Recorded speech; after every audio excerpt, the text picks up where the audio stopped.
On the 10th of January 2000, a Sub 340 Bravo with the tail number Hotel Bravo Alpha Kilo Kilo from the former Swiss airline Crossair was scheduled under the call sign of Crossair 498 from Zürich Switzerland to Dresden Germany. The type of aircraft involved, a twin-engine powered turboprop aircraft, arrived in Zürich, Switzerland at the same day under the call sign of Crossair 842 with another crew from Guernsey. The aircraft was then parked at stand Fox 74 just south of the holding point for runway 28. The inbound crew reported no technical issues with the aircraft during the last rotation. The Sub 340 Bravo, built in Sweden, is powered by two GE General Electric CT7-9 Bravo propeller turbine engines, each supplying a maximum takeoff power of 1,870 horsepower. The aircraft involved in the accident was built 1990 with the serial number 340 Bravo-213, had 20,589 total hours on the airframe. For this flight to Dresden, the crew loaded 2,100 kilograms of Jet A1 fuel.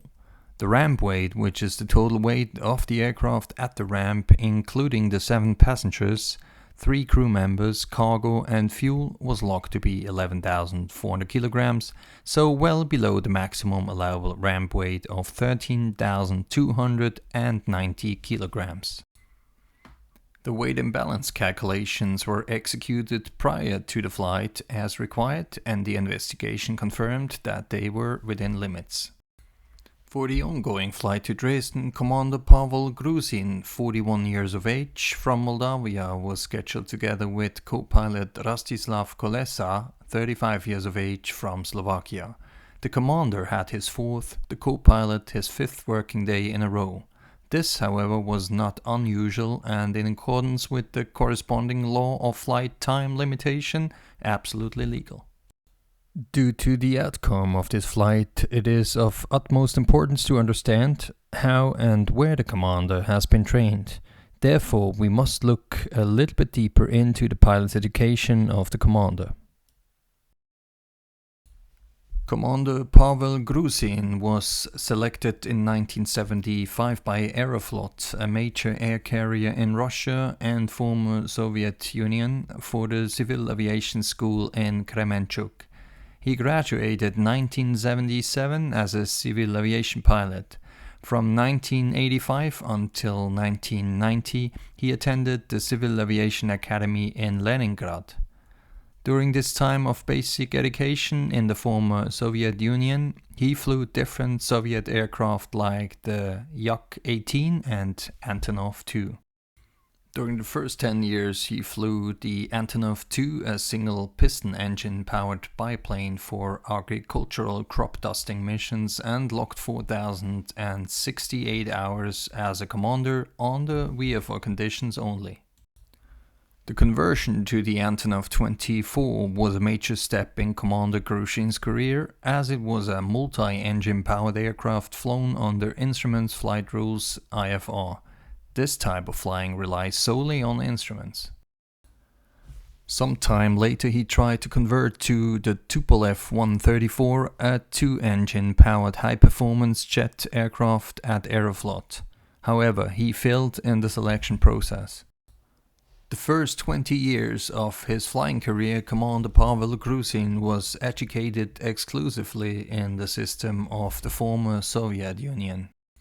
In 1997, Moldavian Airlines acquired a Sub 340 Bravo from Crossair, and Commander Pavel Gruzin was hired by Moldavian Airlines and designated for a conversion to commander course on the Sub 340. This would allow him to fly as a commander on the Sub 340.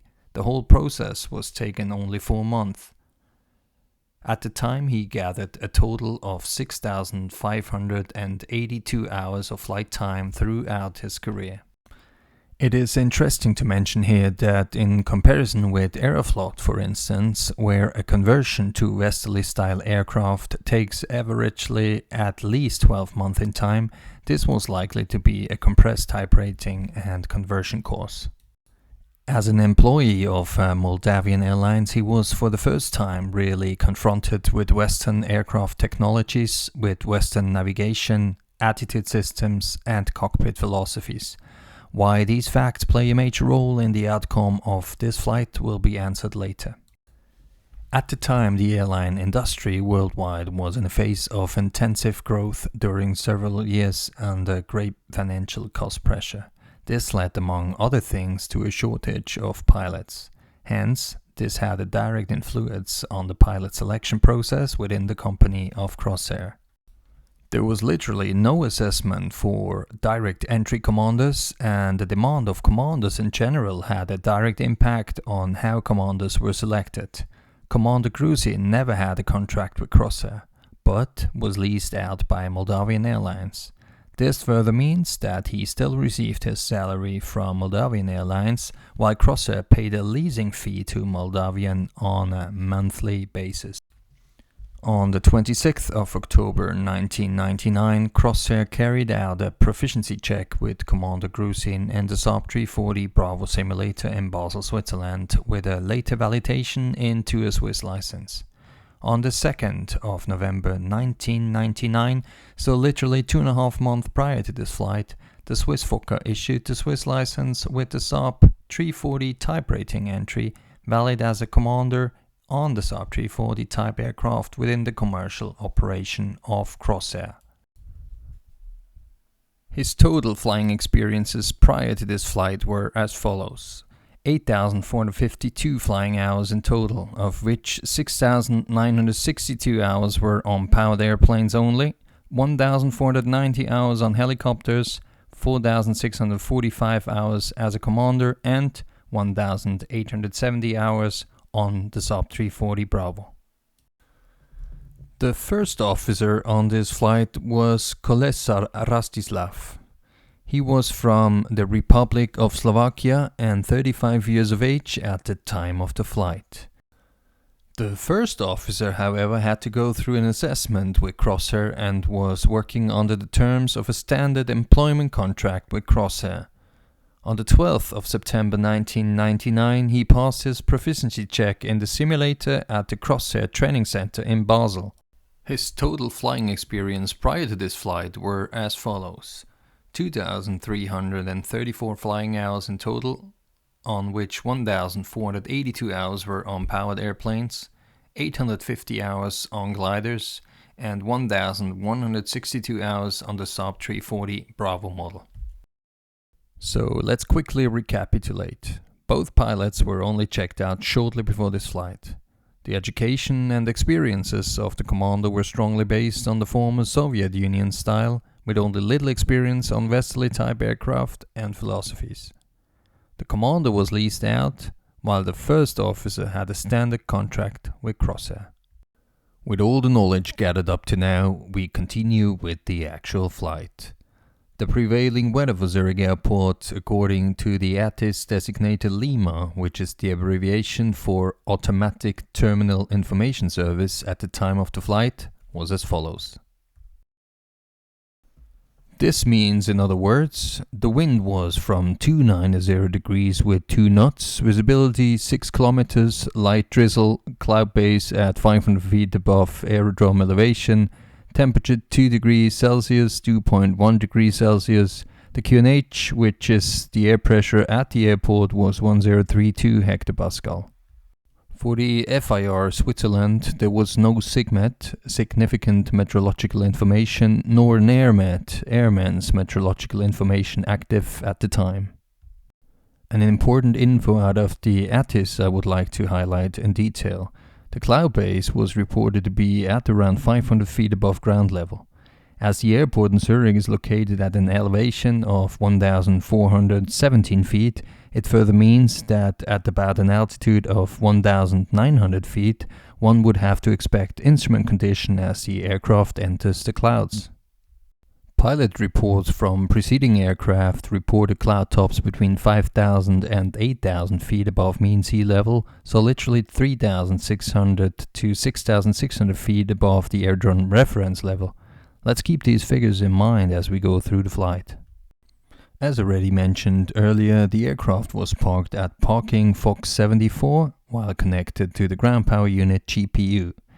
This is a card that supplies electric power to the aircraft, normally used on aircraft without APU or at noise-sensitive airports to supply the aircraft with electric power before starting the APU. It was defined that the pilot flying the aircraft on this flight would be the commander, while the pilot non-flying was chosen to be the part of the first officer.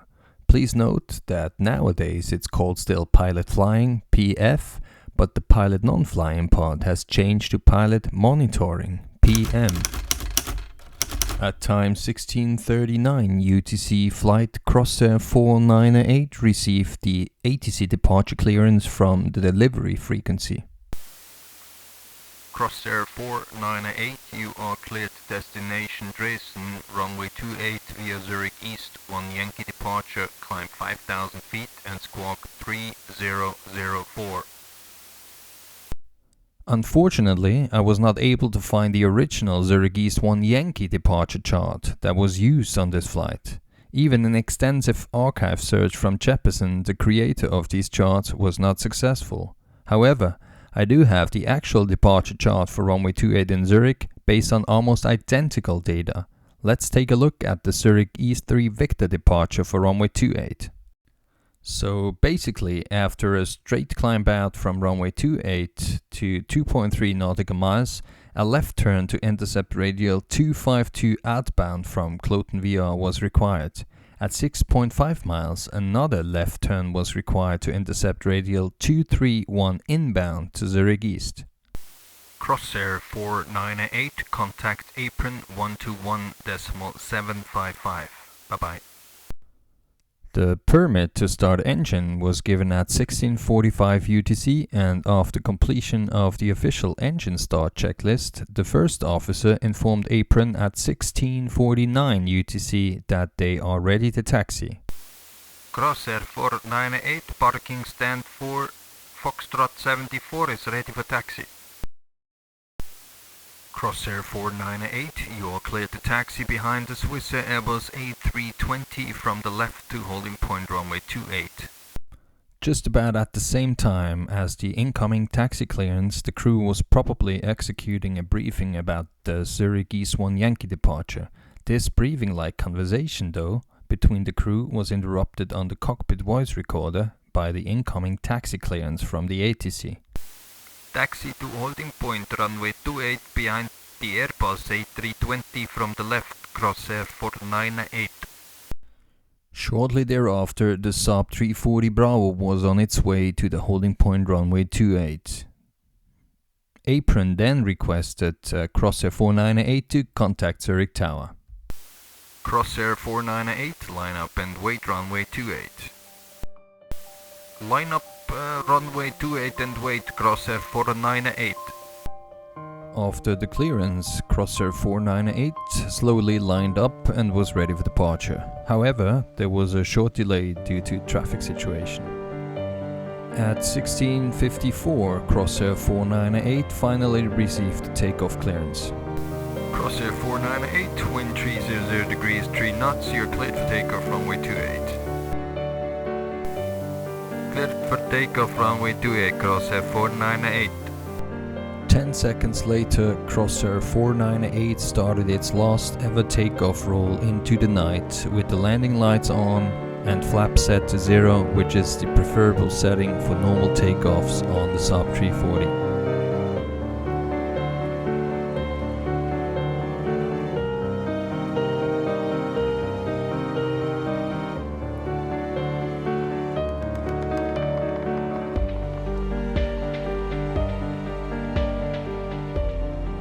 After takeoff and gear retraction, the commander further requested to engage the flight director and the arming of the nav mode to the long-range navigation system.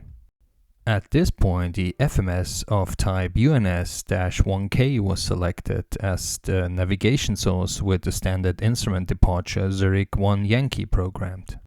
The climb-out was initially performed with a 15 degrees pitch-up attitude and an indicated airspeed of 136 knots. Important to mention here that the aircraft was meanwhile assumed to be under Instrument Meteorological Condition IMC, while the autopilot was still not engaged, and as an additional fact will never be engaged throughout the flight.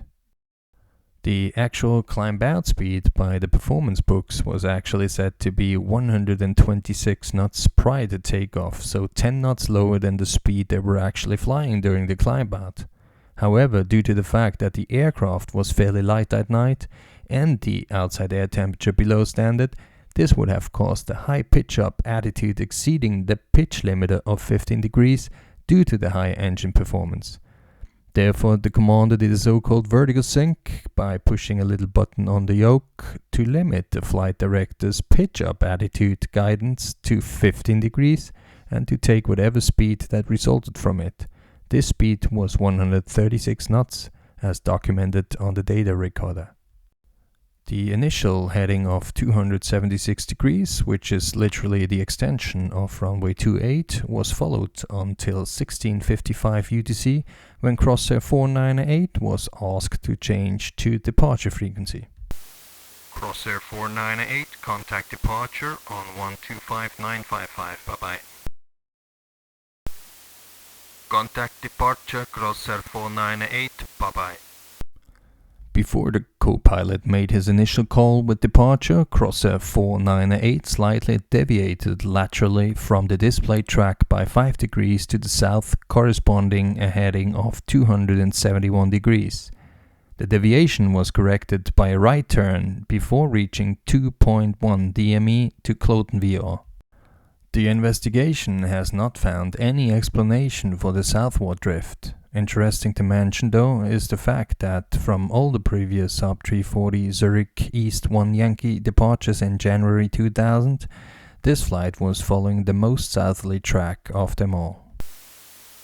Zürich departure, Crossair 498, passing 2,800 feet.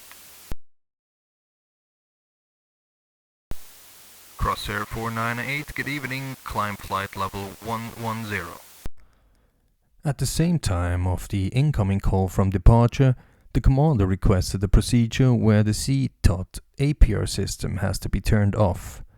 This is a relative complex procedure and is a standard procedure during this stage of the flight. The SUST system is a very simple autothrottle system which controls the torque of the engines on takeoff according to a pre-selected value, which also depends on actual performance conditions. Turboprop engines can be tricky to set properly due to the torque bloom as the aircraft accelerates. This is where the SUST system kicks in. The power lever angles normally undershoot this torque value. However, during the climb out, switching the system off is required by the climb check. By doing so, the torque drops to whatever thrust lever position is set. To counteract this drop, a proper adjustment on the power levers is crucial and requires time. The SUST system includes also another system to compensate the power loss during an engine failure, where the power on the operating engine is increased automatically by 7%. Here was an overlap in communication, and it must have not been recognized by the commander that ATC did not answer yet on the first officer's initial call. The first officer then set priority to communication before setting the SUST APR system to off and read back the clearance. Climb to flight level 110, Crossair 498. Now the co-pilot set the requested flight level of 110 into the altitude pre-selector alerter APA and confirmed it to the commander by the following words. 110 confirm. Checked. This is a normal called closed loop procedure. One pilot is doing an action while the other one confirms the action. This should lower the potential of making mistakes and is part of the MCC multi-crew cooperation model. At 16:55 and 22 seconds, the commander requested again. SUST APR off. And the first officer replied. Coming. At 16:55 and 39 seconds, things started to go wrong as fold by fold were slowly aligning the holes in the Swiss cheese model. Here you see a picture of the Swiss cheese model, which demonstrates the chain of an accident. Every cheese slice, including the holes, represent a factor contributing to an accident as soon as all the holes align. If one, or in this case the crew, is not capable of moving one of the cheese slices to get the alignment interrupted, an accident will most likely happen. Crossair 498, turn left, direct Zurich East VOR. Turning left to Zurich East, Crossair 498. The new clearance required a change to the routing. The FMS is the computer that contains the routing and therefore the basis for the aircraft's navigation guidance. At the same moment of receiving the instructions from departure to turn left to Zurich East, the aircraft reached the waypoint DME 2.1 to Kloten, the point in the standard instrument departure Zurich East 1 Yankee at which a left turn is made anyway to attain radial 255 outbound from Kloten VOR. The data recorder revealed that the aircraft was initially turning left with a roll rate of 3 degrees per second. This further confirms that the initial left turn was achieved since the commander followed the flight director, which still had the unchanged FMS info of the standard instrument departure loaded. Now the first officer started to reprogram the flight management computer FMS to follow the ATC request, but without the instruction of the commander, and therefore he didn't follow the closed loop principle. Shortly thereafter, the route change inserted by the first officer became active, processing the new flight path by turning the aircraft via the shorter way to Zurich East, which was in this case achieved by a right turn. It is of utmost importance to mention that how the change of the routing was inserted did not comply with the Crossair's SOP in conjunction with the philosophy of the FMS UNS-1K, and it also does not correspond with the actual clearance received from the ATC. The clearance was to turn left, but the aircraft's FMS was programmed the way that it guided the aircraft via a right turn to Zurich East VOR. Let me explain what exactly went wrong here with the help of the official FMS manual.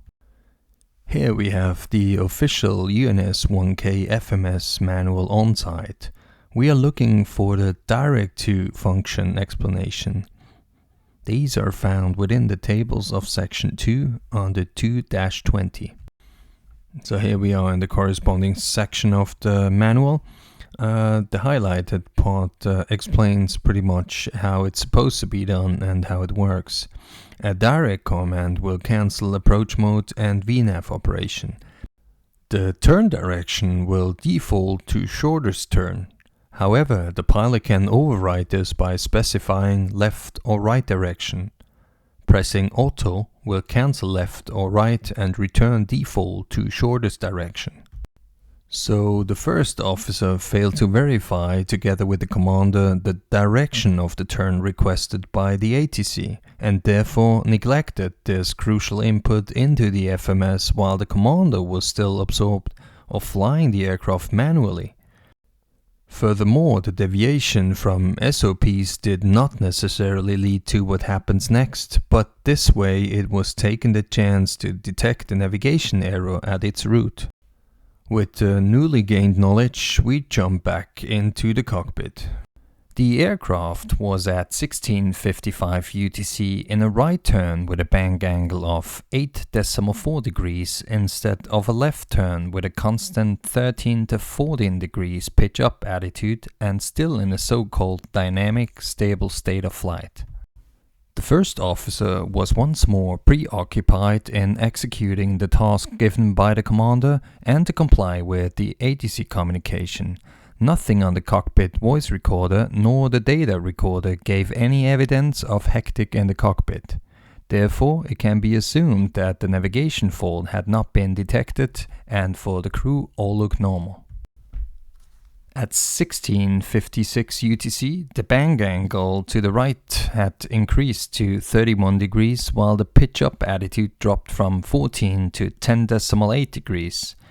The decrease in pitch is a consequence due to the lift loss caused by the increased bang and while missing out to compensate with an elevated pitch-up force. At this point, the commander requested the set climb power.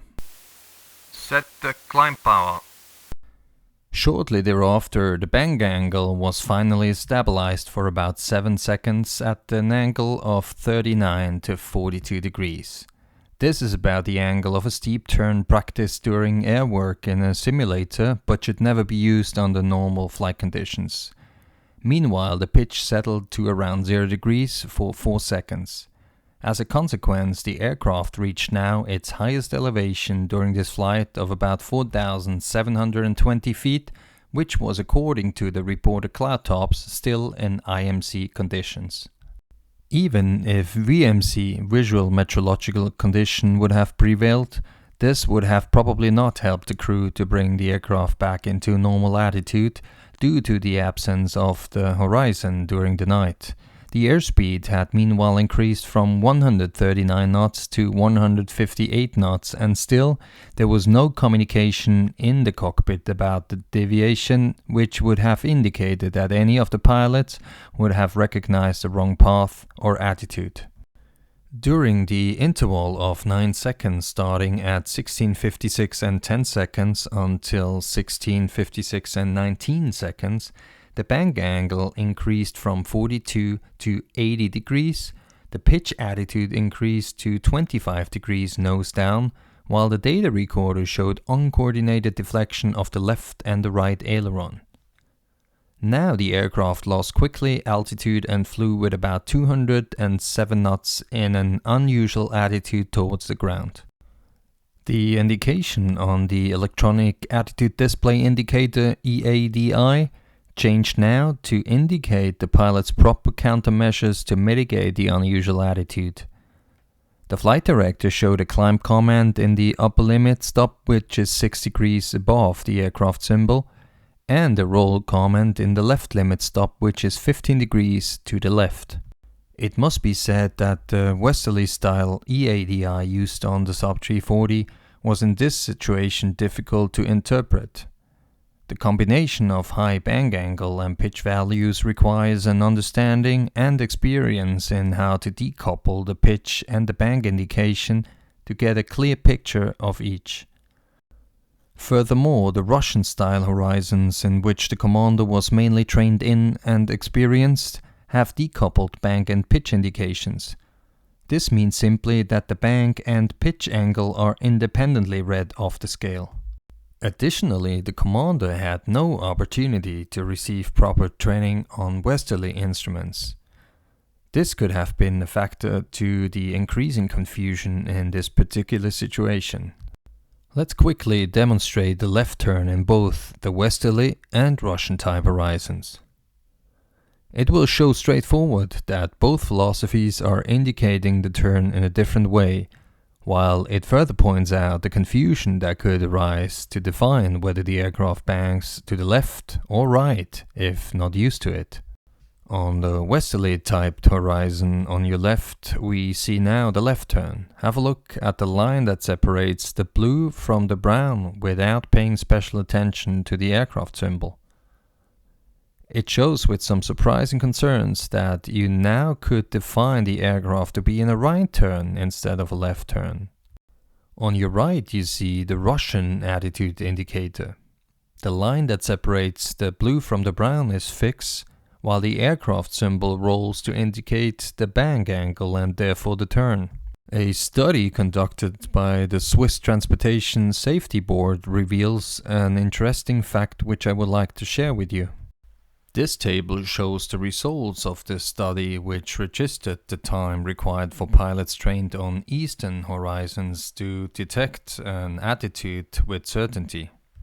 The solid line represents the situation where eastern horizons were used, while the dashed line defines the data where westerly horizons were shown.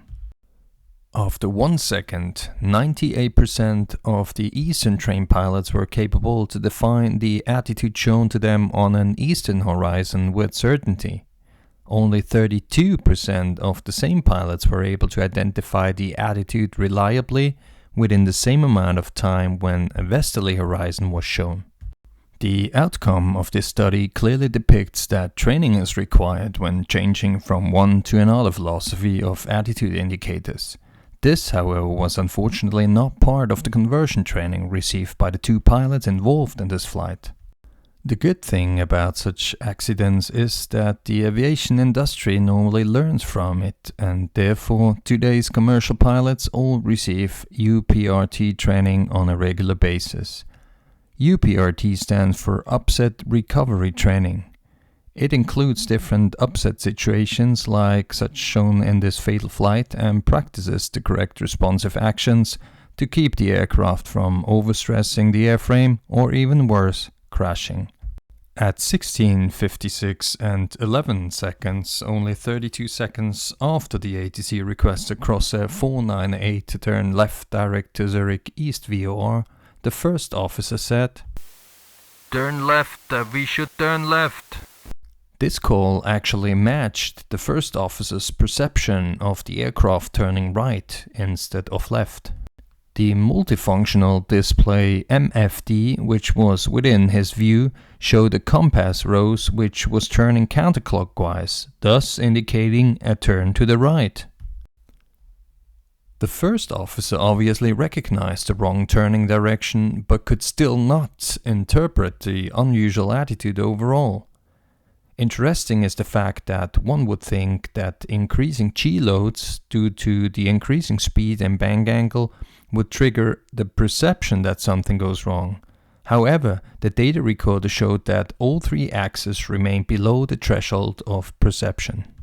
Meanwhile, the bang angle had increased through 66 degrees at an altitude of 4,560 feet, while the EADI changed to a decluttered, a simpler version of indication mode.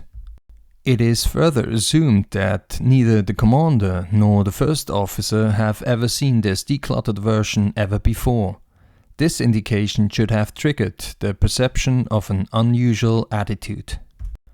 The commander mumbled to himself, "Oh no.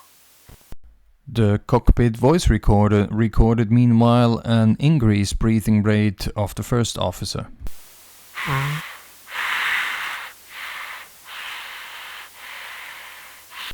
Crossair 498, confirm you are turning left. One moment.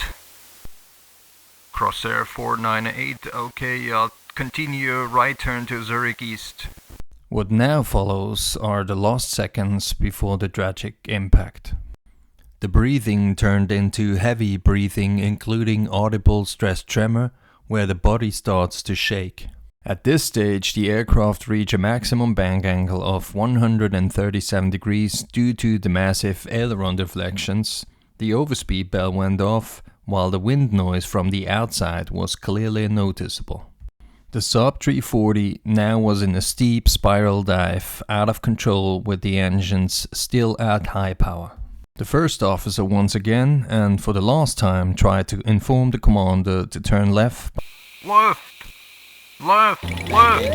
Bank angle, bank angle, bank angle, bank angle, bank angle, At 16:56 and 27 seconds, the aircraft crashed into an open field near Nassenwil. All 7 passengers and the 3 crew members died on impact. The aircraft was completely destroyed. Luckily, no one on the ground got hurt. The flight from liftoff until impact only lasted 1 minute and 58 seconds.